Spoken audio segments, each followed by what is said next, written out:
ကဲညာကနော်တစ်လုံးတောက်ထားတယ်ဒီကောင်လာတောက်မှဆိုလဲအဲ့လိုတောက်ပါနော်ညာရိုက်တာပါကင်မဟုတ်တာတို့ဘာလဲစပီတို့အေးတို့ရောတယ်ပြောလို့နော်ဒီမှာနော်အမှန်နော်ဒီမှာနော်ပါကင်နော်အမှန်နော်ပါကင်အမှန်အဲ့ဒါကောင်ကို1 slow နဲ့တောက်မှာကျွန်တော်တော့လာမစိန်ကုန်နဲ့ကျွန်တော်10သိန်းရရင်တောက်မှာနော်ဒါထပ်ပြီးတော့တီးပြမှာဖြစ်နော် challenge ကိုလာ join မယ်ဆိုရင်ကြားတဲ့ကောင်လာရဲ့တောက်မယ်ဆိုလဲ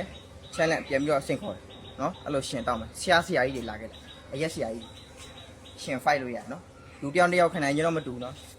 အသေးကောင်းမှလာခဲ့ကြိုက်တာဆန်းလို့ရတယ်ပါကင်နော်ဒီမှာနော်အင်းတော့ပါကင်ဟုတ်တာမဟုတ်လားဒီမှာနော်ပါကင်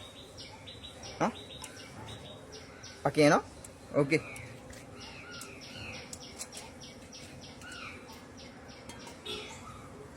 တနည်းအားဖြင့်ပြီးလိုက်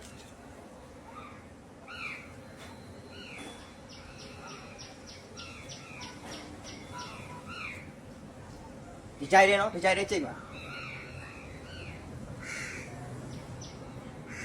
ကျမ်းပါတယ်သူရဲ့ pro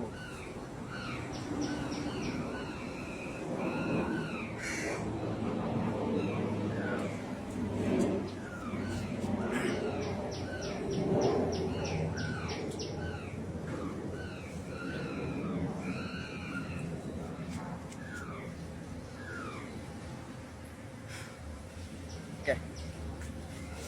ကြိတ်မယ်နော်ကြိတ်မယ်1 2 3ကြိတ်